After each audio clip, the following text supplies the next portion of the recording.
Primeiro, eu queria sua repercussão sobre isso que a gente acabou de descrever, né? Essa ação do Flávio Dino, que pode mexer muito com a situação no Congresso, inclusive com o sucessor do Lira, né? E lembrando, gente, daqui a pouco tem mais notícia que a gente vai trazer, né, Ana Prestes? A história misteriosa do avião da Embraer que caiu, vai tudo lá para frente no programa. Mas, Plínio, comecemos por isso, então.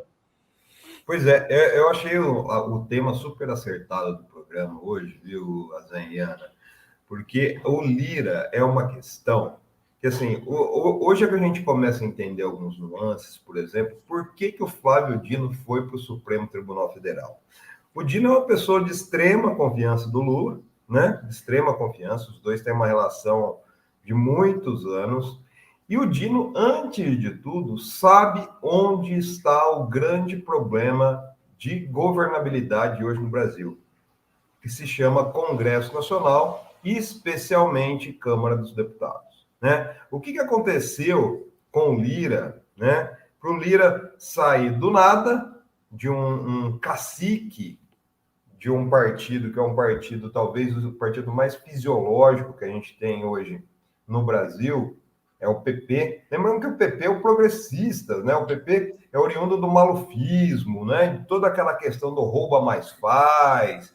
Então, esse é o partido que colocou o Ciro, o Bolsonaro colocou o Ciro Nogueira, que é o presidente, na Casa Civil, como ministro da Casa Civil, naquele grande acordo que houve para a cooptação da base. O Bolsonaro praticamente terceirizou o governo nas mãos do Ciro Nogueira, que era o presidente do PP, é o presidente do PP, né? E começou a governar, era inclusive chamado por ministros de presidente de fato. Por exemplo, o Paulo Guedes, que é o super-ministro da Economia, ele despachava diretamente, viu, Ana, com o Ciro Nogueira, porque o Bolsonaro sempre foi um autoconfesso ignorante em economia. Então, as reuniões do Paulo Guedes com o Bolsonaro era igual com aquelas crianças que você está conversando, ele está fazendo outra coisa, sabe? Igual com as pessoas disléxias, ele não entende. Então, ia lá com o Ciro Nogueira. E nesse processo, o Arthur Lira foi alçado à presidência da Câmara como numa estratégia de cooptação do Centrão através do quê? Da compra desses deputados pelo orçamento secreto. Essa é a grande questão. O Dino sabe que o grande esquema de corrupção do governo Bolsonaro está na Câmara, né? Nessa estratégia de que o Lira, inclusive, através do Luciano Cavalcante, que era o ex-assessor dele, que foi demitido às pressas ali, e é interessante, quando a gente fala de Luciano Cavalcante, ele foi levado pelo Lira para a assessoria, né, pelo Lira, mas ele era assessor da presidência do PP na Câmara. Então, ele tinha todo o esquema, inclusive ele fazia parte do grupo de WhatsApp, né, Azenha, do kit robótica. Então, esse kit robótica que teve ação, inclusive teve ação, eu vou até trazer uma imagem aqui, pedir licença para vocês, vou compartilhar uma tela aqui, de um documento que foi encontrado na casa do Wanderson, que é o motorista que levava o Luciano Cavalcante para lá e para cá, e que foi justamente o motivo da ira do Lira, né? Que é esse aqui, ó. Como é que eu coloco aqui maior? Não sei, hein? Depois, se você puder me ajudar aí, Azen, acho que é aqui, né? Aqui. E deixa eu. Aqui que eu compartilho. Onde está esse documento aqui? Deixa eu ver. Isso, é isso aí mesmo. Né? Aqui, ó. Opa! Opa, aí. Espera aí, Então, vamos explicar direitinho, Plínio. Explica as pessoas, os nomes das pessoas, porque tem gente que está chegando agora e não entende. Você está falando do Luciano, que é o cara que articulava, foi mencionado pelo Glauber Braga. o Luciano Cavalcante era o principal assessor do Lira e do PP na Câmara. Né? Teve uma operação da Polícia Federal, levantar aqui quando foi exatamente, foi em 2023, né? Em junho de 2023, que ele foi alvo, o Luciano Cavalcante, e o Wanderson, que é o motorista, que fazia todo o leve e trás do Lira, para cima e para baixo, né? E na casa do Wanderson foi encontrado esse papel, né, que foi retirado de dentro do carro, onde tem 11 vezes o nome Arthur, com TH, que é o mesmo do Arthur Lira, seguido de valores e de locais onde teriam sido pagos isso aí.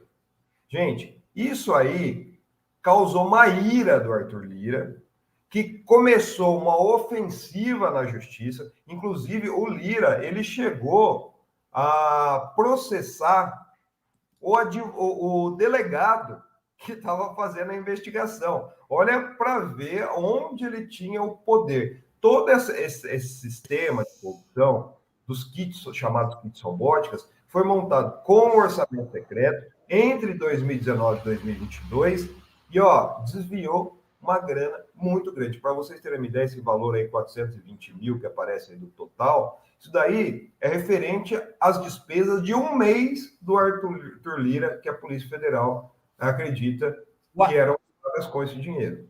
420 mil, é isso?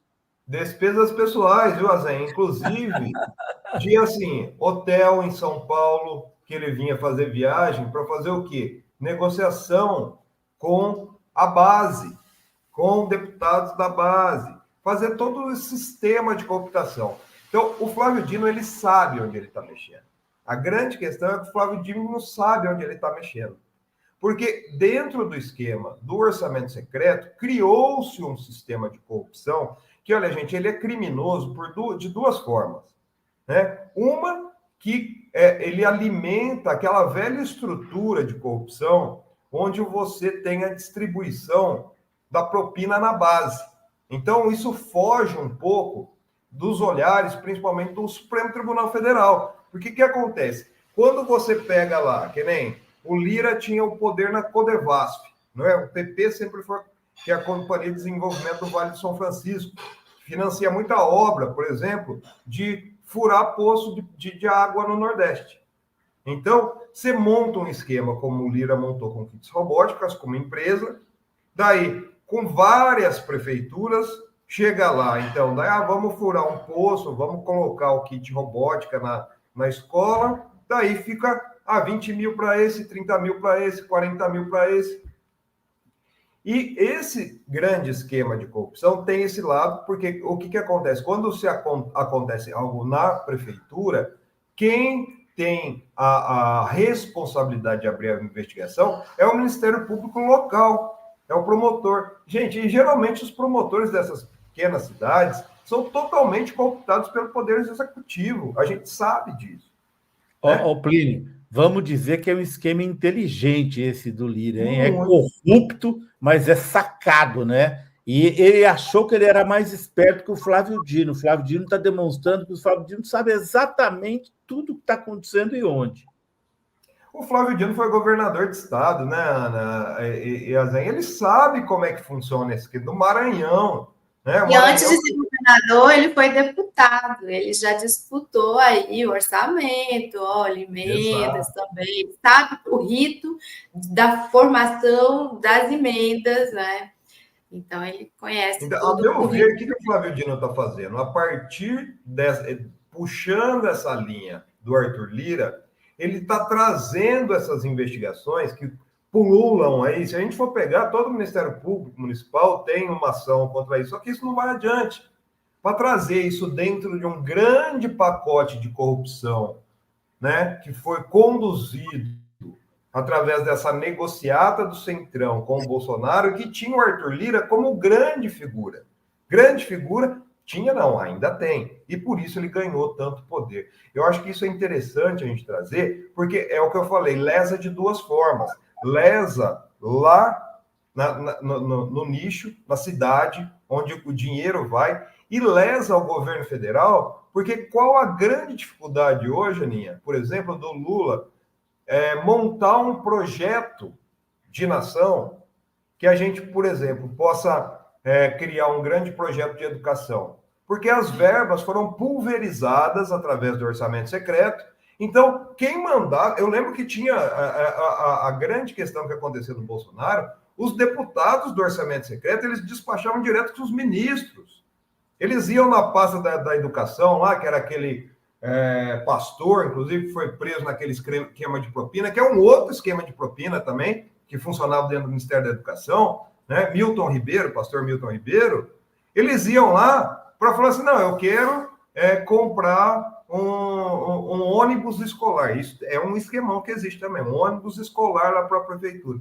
Gente, se você tira o dinheiro do orçamento do Ministério da Educação para aplicar em ônibus escolar, para dar para deputado, você tira o poder do governo de conduzir esse orçamento para um projeto maior de educação no país. Essa é a grande questão. Então, estruturante, né, Plínio? Você está se referindo a projeto estruturante, não dá para fazer política estruturante assim.